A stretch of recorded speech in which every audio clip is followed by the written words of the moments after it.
Next on Children's Books, a look at the life of Muhammad Ali with Eric Velasquez, illustrator of the new biography, Champion. It chronicles Ali's life from his childhood in Louisville, Kentucky, through his controversial boxing career, and finally his ongoing battle with Parkinson's disease. During the talk, Mr. Velasquez also details the process of illustrating books for young adults. It's an hour and 15 minutes.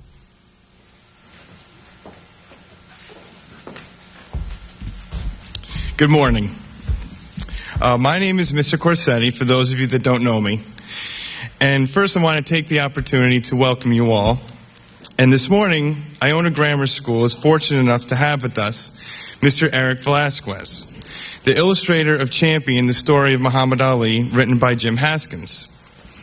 He's also the illustrator of such books as Piano Man, The Sound That Jazz Makes, and Grandma's Records, which was his first book that he authored. So without further ado, please give a warm round of applause to Mr. Eric Velasquez.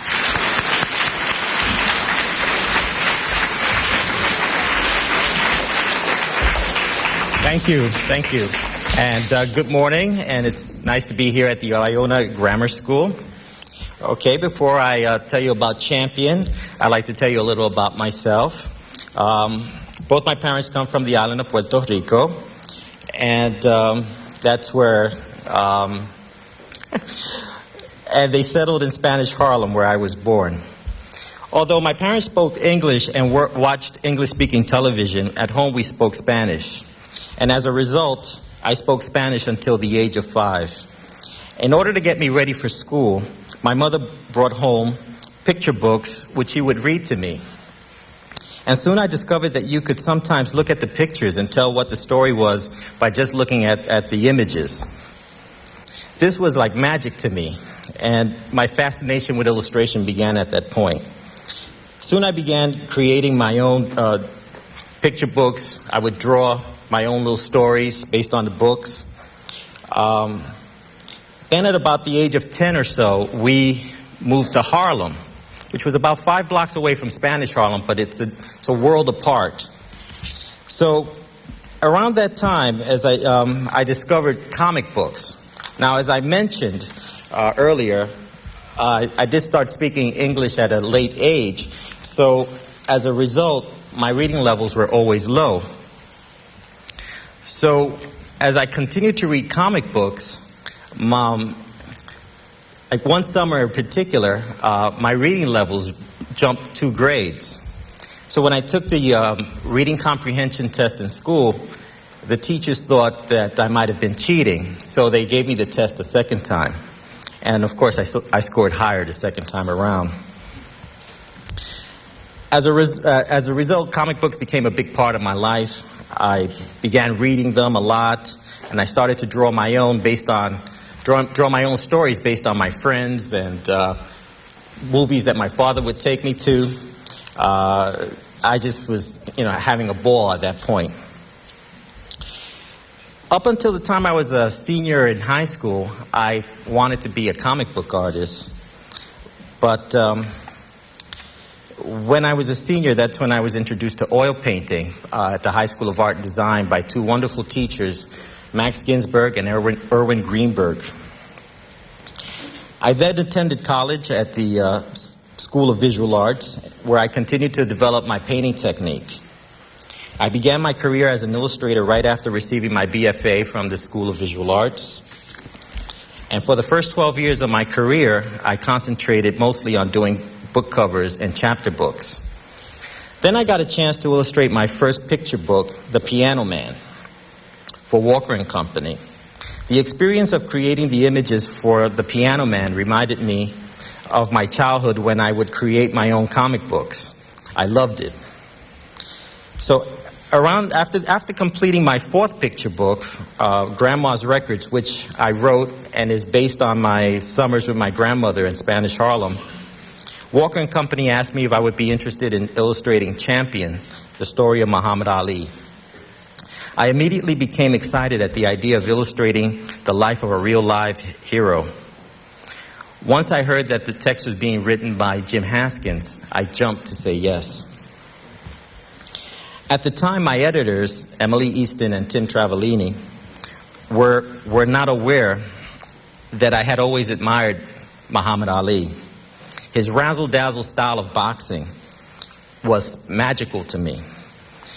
But however, what impressed me most about his career was that at the height, he was the heavyweight champion of the world and had given up his title because of his beliefs in opposition to the draft to the war in Vietnam.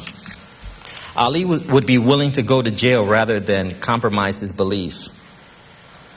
As I began to work on this project, one of my biggest challenges that I faced was that because Muhammad Ali's career had been so documented, so well known by so many fans, especially fans like my father, and guys like my father are very unforgiving if the details are not correct when they read something, particularly about things that they know.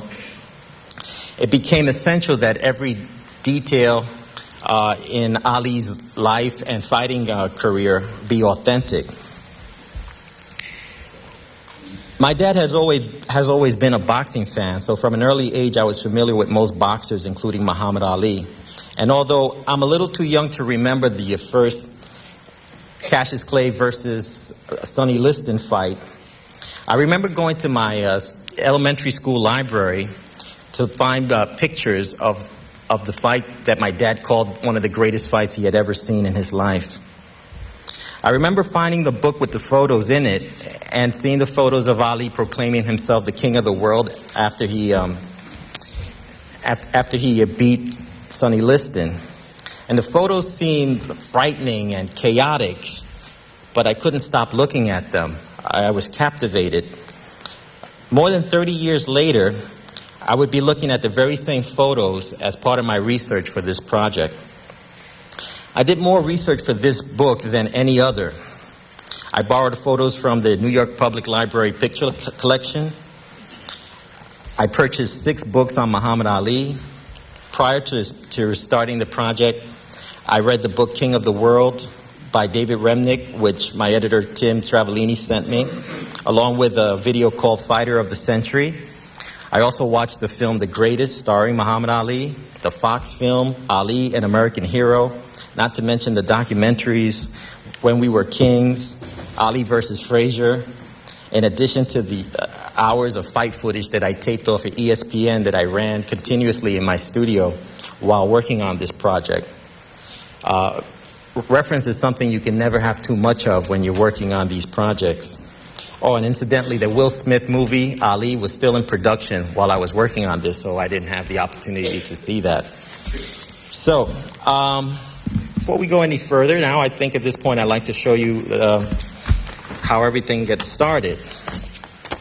This is the original manuscript that I received from Tim, my editor, which this is how everything starts. Illustrators receive the manuscript, and as you can see, it's just words on a page, and it's our responsibility to put the pictures to the words. So after reading the manuscript a couple of times, I start making little thumbnail sketches similar to these here.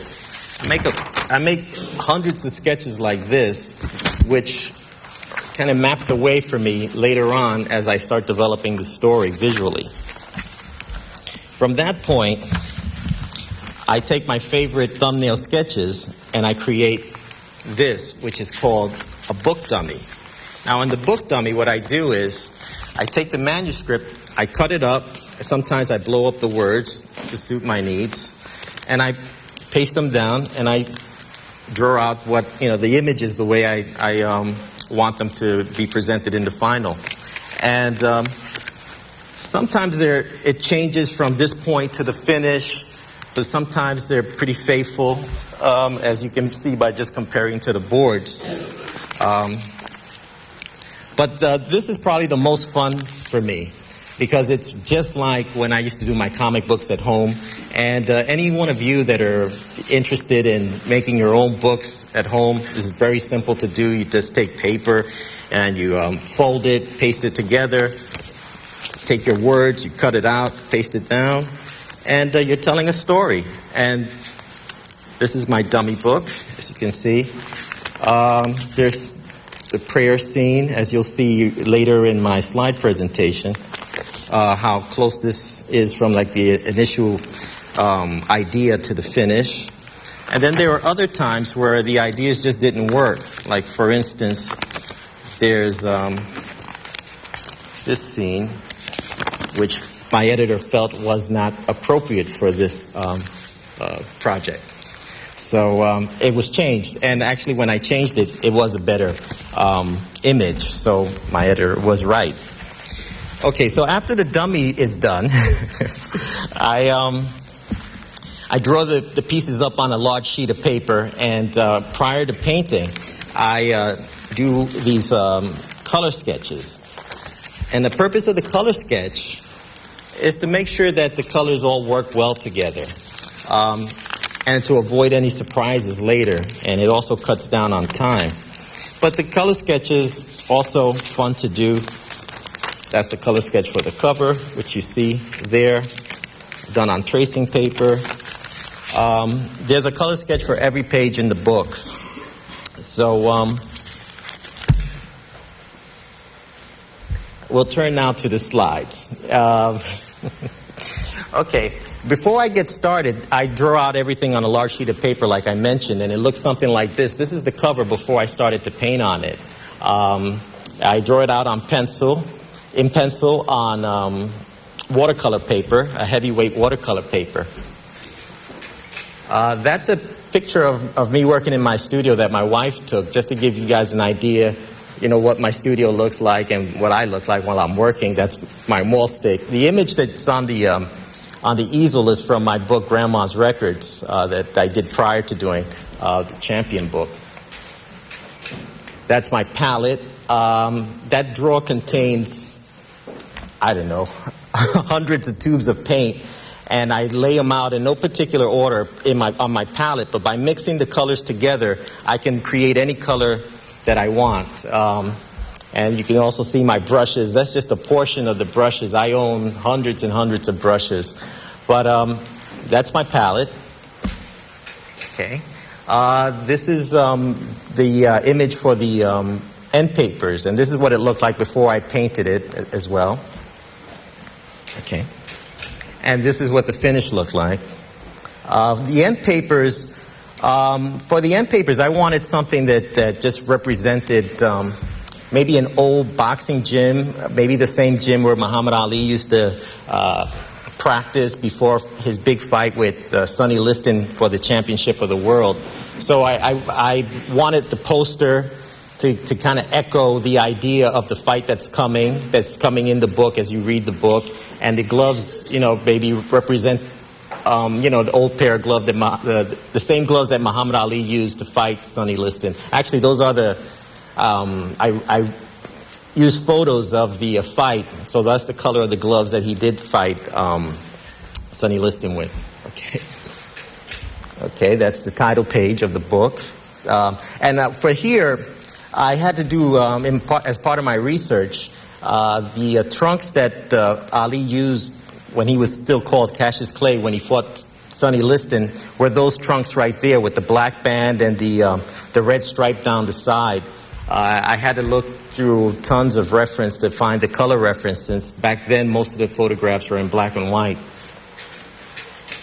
Okay, this is the first image of the book where Ali is traveling in a plane, and he's looking out and realizes that he's probably the most famous man in the world at this point. So I always like the images of like planes as they soar by, and it just seemed, you know, appropriate that you know, Ali is riding in this plane and he's looking out at the whole world, realizing that you know, he is at this point the most famous man in the world. This is one of the first images in the book where you see his mother and father. There's no existing photo like this. So what I had to do is I had to find photos of Muhammad Ali's mother and father and his brother, Rahman, or at this time, Rudy. And I put it together by just using the different pieces of reference, like a family portrait of the four. And then for the image down at the bottom, I had to find a model to be Muhammad Ali at about the age of 12 or so. So my nephew Andy, who looked a little like Muhammad Ali, seemed to be like the perfect model. This is, once again, this is near the beginning of the story where Ali is, he used to race the bus to school. And just showing the people on the street, the buses in old Louisville. I use myself as one of the models for the people on the street, and I think I have my wife next to me. I try to always make a cameo appearance in all my books, and this is it for me in this book. Okay. This is Ali as a very young boxer. When he's introduced to boxing by a policeman that ran the PAL athletic league. You'll learn more of this as we read the story later, but I wanted to focus on my nephew Andy, who I gave him a pair of boxing gloves and asked him to pose as Muhammad Ali. First of all, I was surprised that he even knew who Muhammad Ali was. And once he put on the boxing gloves, he became Ali. He started the trash talking, and I was so blown away by the fact that he understood who Ali was and that he was able to step into the character. Over the years, I've used family members many times as models, and I'm always so surprised and touched by the fact that they always are able to step up to the plate and deliver. And, Andy just, he knocked the ball out of the park for me. Down below, we have Ali as he's getting a little older, and he's training now for the Olympics. This is the Olympic page, as I call it, with the medal. I had to research the medal. The color for the trunks and the tank top. I had to do a lot of reference for that. Once again, because a lot of the reference materials in black and white, I had to find everything in all the color photos for to get the colors just right. And that's when he returns home. His mom and his dad and his brother awaiting him. This is when Ali, or at this point still Cassius Clay, signs with the Phoenix Group, the group of investors, Louisville investors that support his career early on.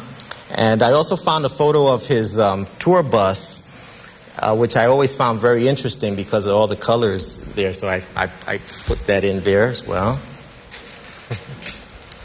And this is the first fight with Sonny Liston. Now, this was an opportunity for me to really combine my love of comic books with the picture books that I'm doing. This was a lot of fun for me. I love the paneling. And this is like based on the photos that I did see when I was about 8 years old or so in the elementary school library of him fighting Sonny Liston, and then the chaotic scene after the fight that had me mesmerized as a child, and I really wanted to pay tribute to that that whole moment for me. So I put together this composition. Okay, this is when he joins the Nation of Islam. And although in the text, Jim Haskins doesn't mention Malcolm X much, I decided to put him in as part of the narrative. And sometimes illustrators have to, put in things that the writer might leave out. But, in the long run, it all kind of works well together. But, you have to tell the story sort of alongside the author. And this is like one of the examples where I had to do that. Okay, this is the prayer scene, probably my favorite in the book. And simply, it's just a quiet scene, and it's just a man in prayer prior to the fight. And what attracted me to putting this image together was that there's a dichotomy here, because fighting is such a brutal and violent sport, and yet prayer is such a quiet thing. I was just attracted to the image of just this quiet before the storm. Okay. This is during the time where Ali was speaking out against the war in Vietnam, and which ultimately led him to be stripped of his title. And once again, I put in Howard Cosell, which you see in the Ali movie more prominently, but once again, in our story, he's not really mentioned, so I put him in. And the book he's holding up, the book that Ali's holding up, Message to the Black Man. When I was growing up in Harlem, a lot of the black Muslims used to walk around with this book and hold it up and sell it. So once I saw the book in my reference, I knew I had to put it in, because it was a book that you would see all over the place, as the black Muslims at the time were always carrying it and selling it. This is the image of Ali as he's gone to Africa. My idea in this image, unlike the others, wasn't so much to be completely realistic. I wanted an image that seemed more like a place in Ali's mind that he went to find peace and calm within his religion. So, I put the composition together kind of based on that idea that it's just a place he might go in his mind. So as you can see, that's why it's composed that way with so much white space. Okay. This is the comeback when he comes back to boxing after being stripped of his title. And I just wanted something dynamic and that really said, I'm back and I'm, badder than ever. So the fight scenes are put together from actual photographs that I found. I altered them somewhat. I started being attracted to the idea of light. When you see boxing, it's you see all the flashlights, the flashes of the flash bulbs going off all the time, and I wanted to put that in as part of the images. It's something like my dad told me that in boxing, sometimes when you're there live, you can't really see what's going on. There's so much chaos, and the lights are flashing all over the place. Sometimes you're not even sure of what you may have seen. So I try to incorporate some of that into these images where you see the flashes going off. And another thing is that I separated all the boxing scenes from the Ali's life scenes by bordering all the boxing scenes with like black borders to separate the two worlds of this man, the boxing, or the Ali the boxer and Ali the man. Okay, this is after he defeats George Foreman for the heavyweight championship of the world, where he regains his championship. Okay. This is what I call the rope-a-dope piece, where he begins his downhill spiral, and that's Larry Holmes, who begins to pick Ali apart. As you can see, they're fighting. He's taking a beating. Leon Spinks also gave Ali quite a pounding. And those are his corner men, Bundini Brown and Angelo Dundee, telling him probably that it might be time for him to retire. And at the end there, you see probably Ali contemplating that this is perhaps the end of his career. And this is the last scene, and a very special one for me, because Ali's holding the torch, and I remember seeing this on television and being really moved by it, because at this point, Ali, as we know, is stricken with Parkinson syndrome, and he shakes somewhat, but he was able to hold the torch there for like a moment. And for me, it symbolized that this is a man who lived so much of his life in the spotlight, and the light always was being shown on him. And here, he's kind of shining the light for us. And he's sort of passing the torch, passing the light on to us, and, in a symbolic way. So, I really, felt really that this is a special moment in time in Ali's career.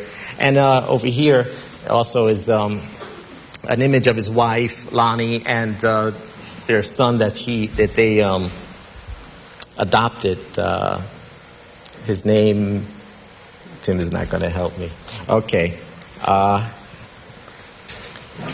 And now, my editor, Tim, is going to read from the book, Champion, the Muhammad Ali story.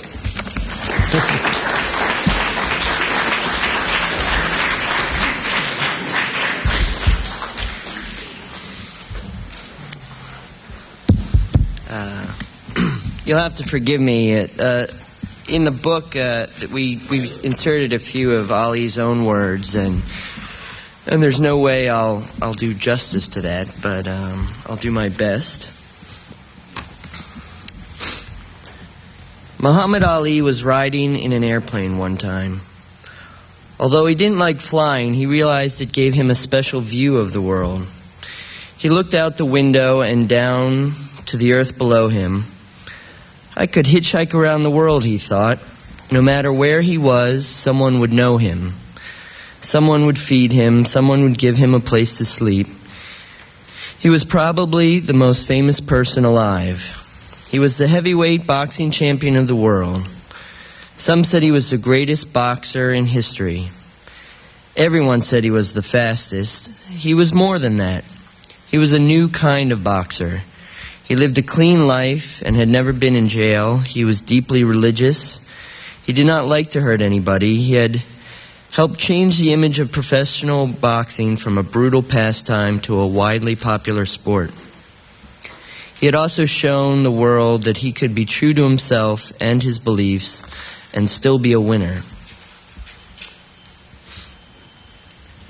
Muhammad Ali was born on January 17th, 1942 in Louisville, Kentucky. He was named Cassius Marcellus Clay, Jr. after his father. He was also named after a 19th century white plantation owner who had freed all his slaves and worked to end slavery. Cassius Jr.'s great-grandfather had grown up on that first Cassius Clay's land in Kentucky. His father was a sign painter who loved to talk and make jokes. Cassius began to talk at a young age and also liked to make jokes. Not only did he tell jokes, he was a practical joker. Cassius' mother, Odessa Clay, earned money for food by cooking and cleaning for white people. She was very religious. She read the Bible every day and took Cassius and his brother Rudy to church every Sunday. Cassius grew up in a time when blacks were forced to stay apart from whites. He and Rudy had to go to a school for blacks. Like most other blacks in Louisville then, the Clays were quite poor. There was no school bus for black kids, and the Clays didn't have enough money to pay bus fare for both boys. So they usually had to walk to and from school. Young Cassius announced that he wanted to be rich one day, but his father told him he could never be rich because his skin was not white. Although he was basically a happy child, Cassius sometimes cried himself to sleep over what his people had to suffer. For his 12th birthday, Cassius received a shiny red bicycle. It was stolen almost as soon as he got it. Angry and upset, Cassius wanted to find the thief and beat him up. A policeman told Cassius that he had better learn how to fight first. Cassius never got his bike back. He got a mission in life instead. The policeman ran a gym. He offered to teach Cassius to box. Cassius decided that boxing as a sport was more important than fighting in anger. He learned that there were many famous black boxers. In fact, there were more black boxers in the United States than there were white boxers. Boxing was a way he could become rich and famous. He went to the gym every chance he got. He ate and drank only healthy things. He began running 5 miles every morning. He also started racing the bus to school. Cassius got better and better at boxing. He was very fast. He had quick reflexes. While he was in junior high and high school, Cassius fought in amateur bouts. Talkative and funny, he started predicting in what round of the fight he would knock out his opponents. He made up silly poems to tell reporters when they interviewed him. One went like this: "This guy must be done. I'll stop him in one. By the time he was 18, he had won 100 amateur fights. These included 4 national boxing championships. He had lost only 8 bouts.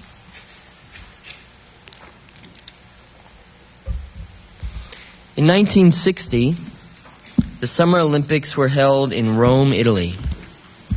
Cassius tried out and made the U.S. Olympic boxing team as a light heavyweight. He was so afraid of flying that he bought his own parachute at an Army surplus store, and he wore it on the flight to Rome. In Rome, Cassius met Wilma Rudolph, a young black woman from Harlem in New York City. She was an inspiring athlete who had won 3 gold medals in running at the Olympic Games. Cassius had a crush on Rudolph, but she was already engaged to another runner. Cassius fought 4 Olympic bouts. He beat fighters from Australia, Belgium, Poland, and Russia to win the Olympic gold medal. He was so proud of that medal that he wore it to bed at night. Back at home, his father painted the front steps of the house red, white, and blue. The city of Louisville gave Cassius a hero's welcome. Cassius recited a special poem for the occasion, making reference to a figure in Roman history who was also named Cassius. It began, "To make America greatest is my goal, so I beat the Russian and I beat the Pole, and for the USA won the medal of gold. Italians said, you're greater than the Cassius of old." Not long afterward, Cassius Clay walked into a restaurant and ordered a glass of orange juice. The owner would not serve him because he was black. Cassius was angry and hurt. He says that the pain he felt was like having to take punches without hitting back. After the Olympics, Cassius turned professional. From then on, he fought for money. A group of local white businessmen paid his expenses. They hired a white boxing trainer named Angelo Dundee. At 6 feet 3 inches tall and weighing almost 200 pounds, Cassius was now a heavyweight boxer. He had the same quickness as when he was 12. He also had the same loud mouth. People called him the Louisville Lip and Blabbermouth. He didn't care. He bragged, "They all must fall in the round I call." In 1964, Cassius went up against the heavyweight champion of the world. Sonny Liston was an ex-convict, backed by the mafia. Cassius boasted, "Sonny Liston is great, but he'll fall in 8. Secretly, he was scared. Liston was older and bigger and a brutal fighter. Cassius knew he could get hurt. Sports reporters were predicting that he would be knocked out in the first round. Cassius knew the only way he could beat Liston was to be smarter than him. One of his trainers said he would have to float like a butterfly, sting like a bee. That was the way Cassius fought Liston. He danced around the bigger man. He dodged Liston's fist round after round. When he saw that Liston was getting tired, he started throwing punches. Many of them found their target. Liston refused to come out of his corner for round 7. Cassius Clay was heavyweight champion of the world. Raising his arms in victory, shouted, "I am the king! I am the king!" Then he looked down at the reporters who had predicted he would lose. He shook his fist at them and cried, "Eat your words! Eat your words!"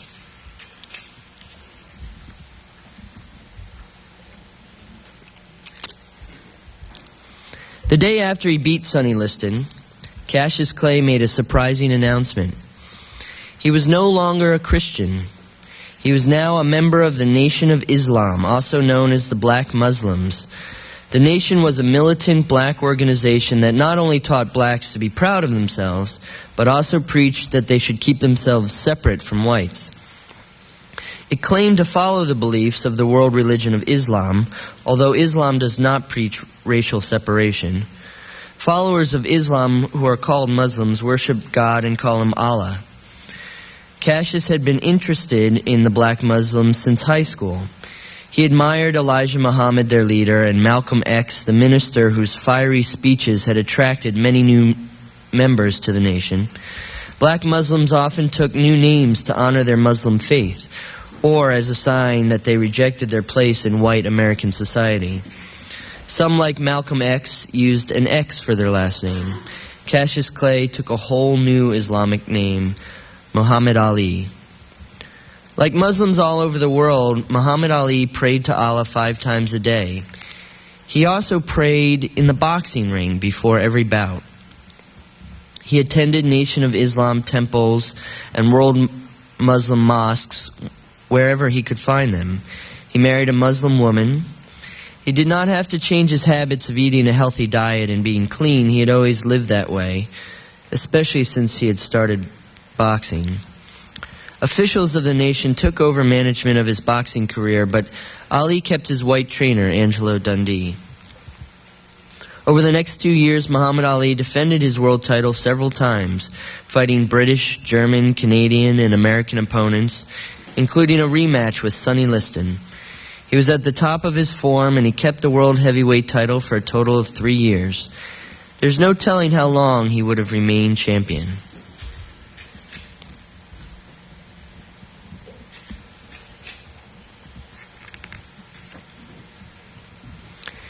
In 1967, the United States was deeply involved in the Vietnam War. U.S. troops were helping South Vietnam fight against the Viet Cong of North Vietnam. Young men across the country were being called to serve in the army. Muhammad Ali refused to join the army, saying, "Keep asking me, no matter how long. On the war in Vietnam, I sing this song. I ain't got no quarrel with them Viet Cong." The United States had outlawed racial segregation while Ali was heavyweight champion of the world. Nevertheless, blacks were still denied many opportunities. It would be a long time before they enjoyed equality with whites. Ali said he did not believe in fighting for freedom for other people when his own people were not free. Members of the Nation of Islam did not serve in the military. In those days, they did not get involved in politics or even vote. Muhammad Ali said it was against his religion to join the army. The United States government charged him with the crime of refusing military service and prosecuted him for draft evasion. Ali was sentenced to pay a fine and spend 5 years in jail. He was allowed to remain free while he appealed the verdict to a higher court, but he was banned from boxing and his title was taken away from him. Most people believed he was guilty.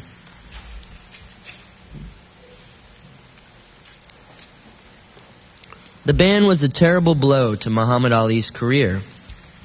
He did not have a professional boxing match for nearly 4 years. As other heavyweight boxers won and lost the championship, Ali insisted that the title was still his. Until someone beat him in the ring, he believed that he remained the true champion. Ali spent his years of exile speaking out against the Vietnam War. During this difficult time, he drew strength from his faith. Islam had helped him overcome other challenges in the past.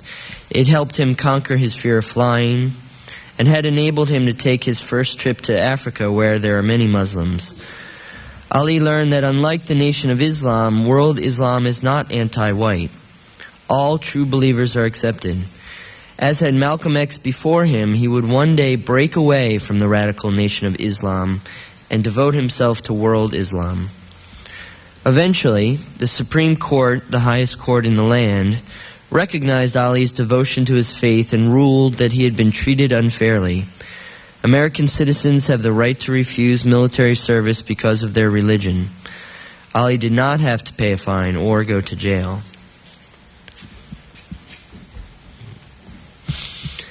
Ali was nearly 29 years old when he returned to boxing. He had lost some of his speed. Some people believed his days as a winner in the boxing ring were over. Ali proved them wrong, winning his first fight against Jerry Quarry by a knockout in the third round. By the time he went up against Argentinian boxer Oscar Bonavena, he was writing poems again. His poem about the Bonavena fight ended with, "Before round 9 is out, the referee will jump and shout. That's all, folks, this turkey is out." This time, his prediction did not come true. It took him 15 rounds to knock out Bonavena. On March 8, 1971, Ali went up against the world heavyweight champion Joe Frazier. Ali was almost knocked out, and the judges awarded the win to Frazier. It was the first loss of his professional career. Ali accepted the defeat, but he declared that he wanted to fight Frazier again. 3 years passed, and many of Ali's matches lasted much longer than they had when he was younger. He had his jaw broken in a fight against Ken Norton for his second loss. Meanwhile, Joe Frazier lost the heavyweight title to George Foreman. Finally, the two ex-champions, Ali and Frazier, had their rematch. This time, Ali outboxed Frazier. The judges awarded him the win. Now Ali could go up against Foreman for the heavyweight boxing crown. By 1974, Foreman had won all 24 of his professional bouts by knockouts. Ali trained harder than he ever had before. The fight was staged in the African nation of Zaire and was billed as the Rumble in the Jungle.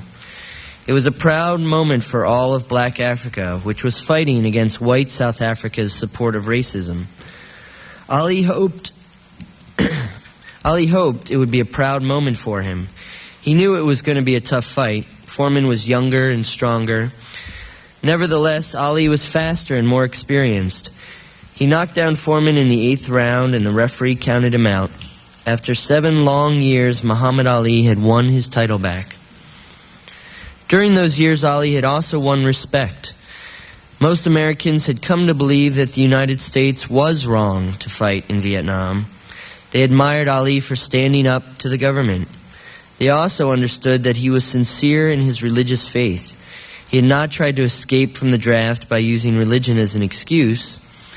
He remained a devoted follower of world Islam. Ali said many times he would know when it was time to retire. He wanted to leave boxing before he was seriously injured. He believed that his style of boxing protected him. As he put it in one of his poems, "In the ring I can stay until I'm old and gray because I know how to hit and dance away." His style depended on speed, however, and he was slowing down. He had to learn how to take a punch. Although he won many bouts, he was injured several times. His third and final bout in 1975 against Joe Frazier in the Philippines, known as the Thrilla in Manila, is considered by many to be the greatest boxing match of all time. Ali won, but at a great cost. He took nearly 440 punches during that one fight. In 1978, after defending his title successfully 10 times, he lost it to Leon Spinks. He regained the title by beating Spinks 7 months later and became the first boxer to win the heavyweight championship 3 times. He then announced his retirement.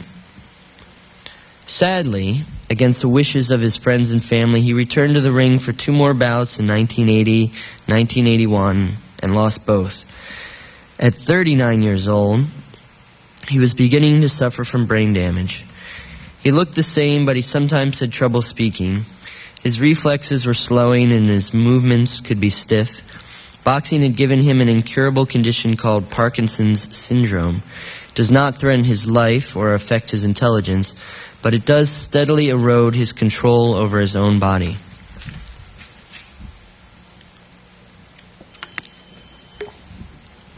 Since retiring from the boxing ring, Muhammad Ali has enjoyed his life. Although he doesn't live there now, his heart has always stayed in his hometown of Louisville, Kentucky, where his brother Rudy still lives. Ali intends to build a Muhammad Ali Center to train young boys in the sport that gave him so much.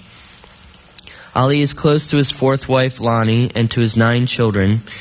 He was not around much when the older children were growing up, so he especially enjoys playing with the youngest, Assad, whom he and Lonnie adopted. Assad and the many people who visit enjoy the magic tricks that Ali does to entertain them. Ali remains a devout Muslim and prays 5 times a day. He considers himself the world's goodwill ambassador and appears in public quite often, although he rarely speaks. In 1996, Muhammad Ali made a surprise appearance at the Summer Olympics in Atlanta, Georgia. He was the final bearer of the torch that lights the Olympic flame and opens the games. His arm shook as he held the symbol of international sporting competition. No one had expected him, and the crowd in the stadium and the billions of television watchers throughout the world cheered with love and respect. Ali was as much a symbol himself as was the torch. He was a symbol of strength and skill, of courage and pride. He was a man who broke down barriers and who brought people together, a champion in more ways than one. Thank you.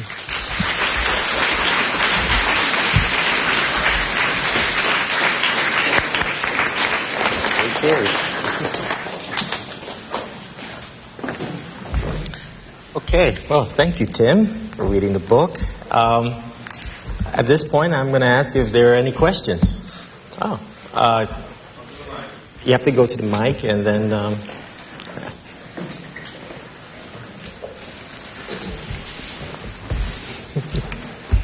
In your own opinion, do you think Muhammad Ali is the best boxer of all time? Well, in my opinion, I think he is, especially after doing this book. I just, I have great admiration for him. However, if you ask my dad, who's like the real boxing fanatic in the family, he still feels that Sugar Ray Robinson is the man. So, and my dad and I always go back and forth about that. But I believe he is. And in a fight between those two, who do you think would win? Well, Ali, of course. He float like a butterfly and sting like a bee. That's all my questions. Okay, thank you. You have to, guys. You guys have to go to the mic. Go ahead. Go ahead.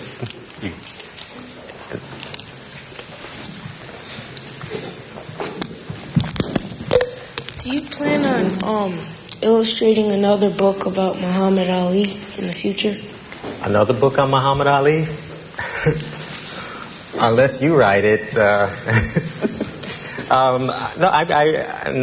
we don't have any in the works. Do you have any ideas? Maybe as he gets older or something like that? Yeah. Oh, no, just one for now. Okay. Okay. Go ahead, Ryan.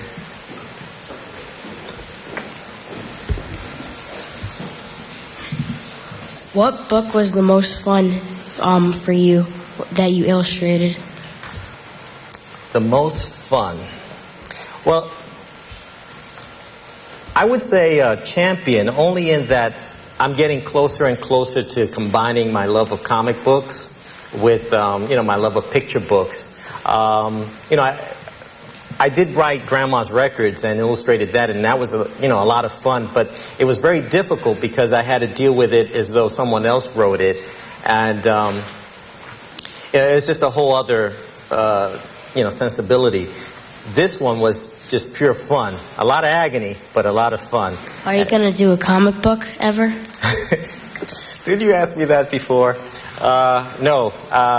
There are plenty of guys out there that are like really good at that. I think my future lies in just combining the two, disciplines. And incidentally, everyone, this is Ryan Rossi, who's his mom is responsible for setting this whole thing up. So I just want to give my man a nice shout out here.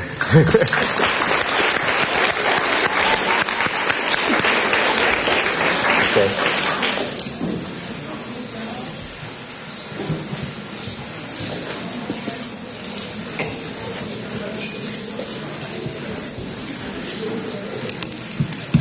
How long did it take to illustrate Champion? Oh, that's a good question. It took about 8 months, maybe even a little longer from start to finish. It's the longest project I ever worked on. It took a long time. And did you think you could have finished it, Sooner? Yeah. No way. No way? In fact, I still needed more time when I was finished. It was my editor, Tim, who started pressing me to get it closer to a finish, Okay, thank you. Okay.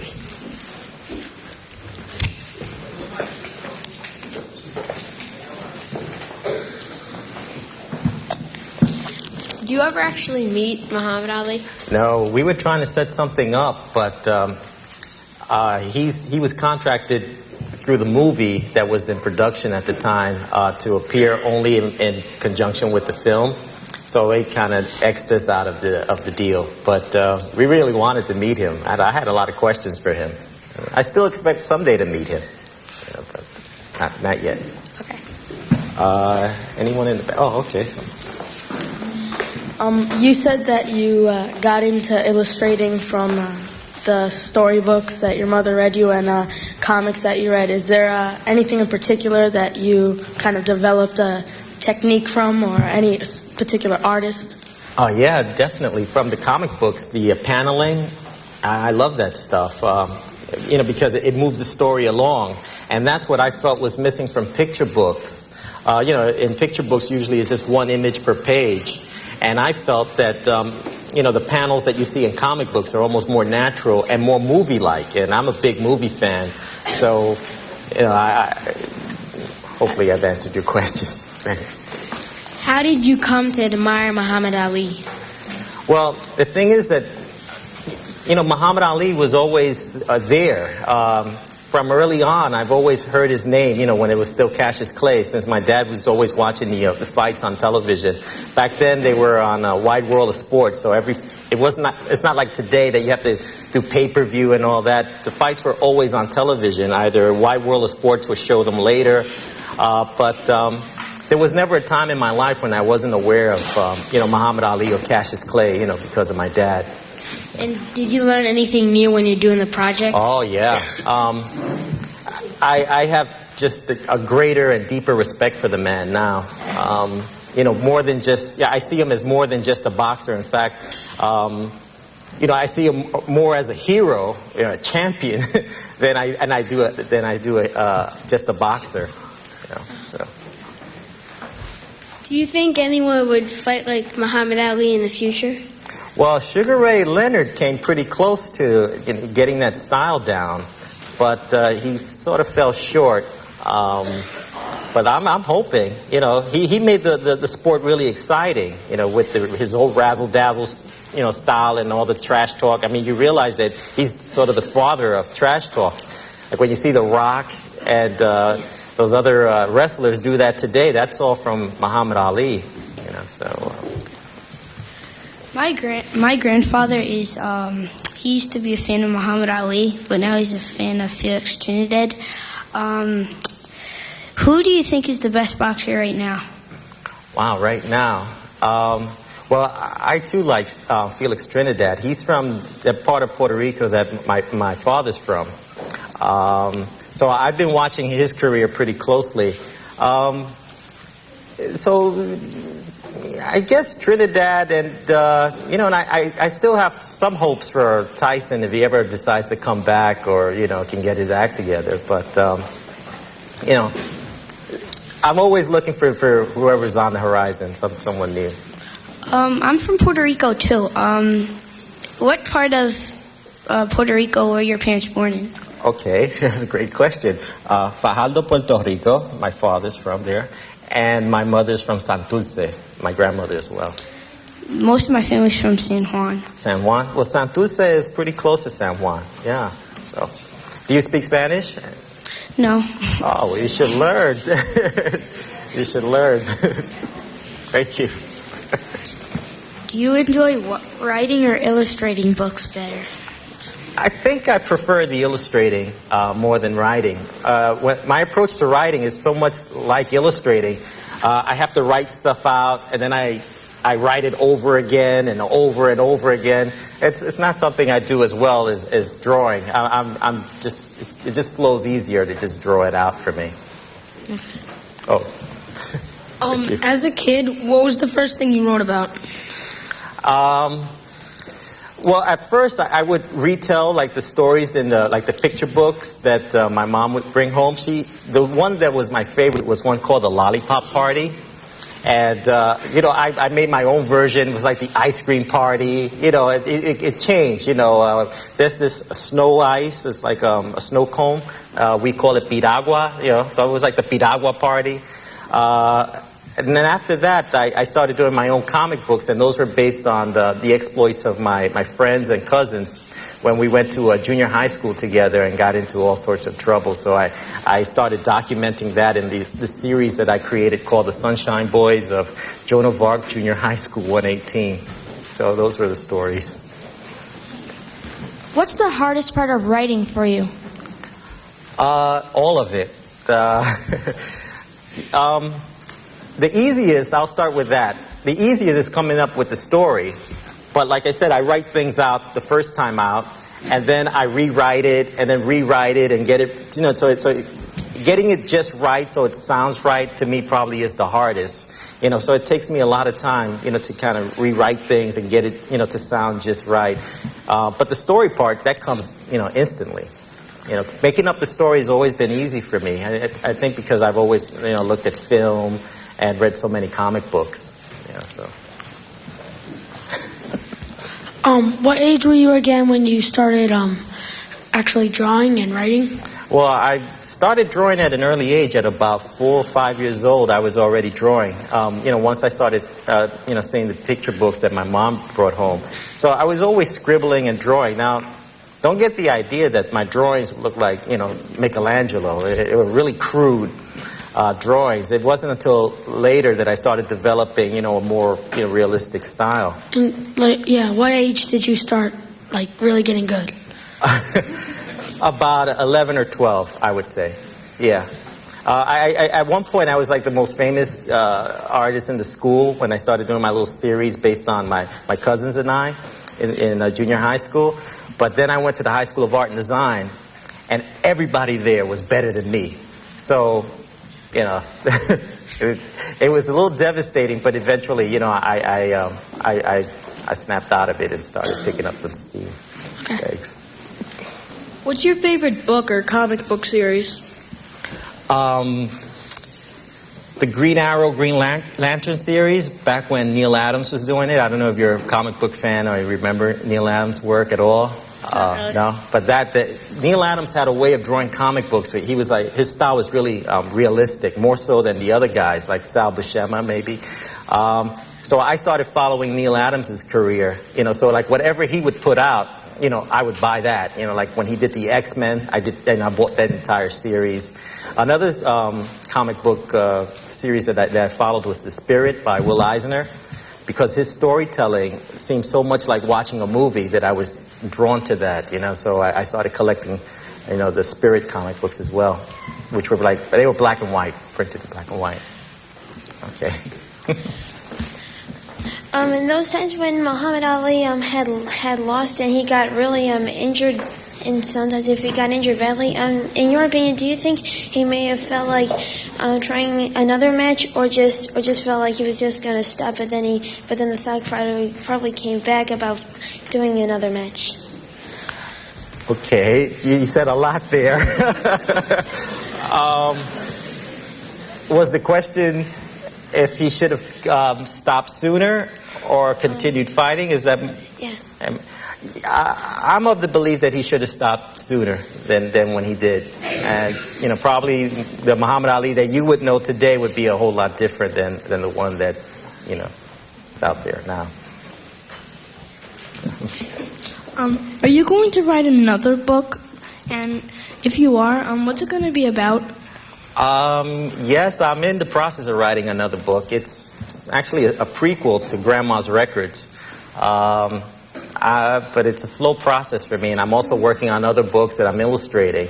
So it'll be once again based on my grandmother and I, which was a special time for me.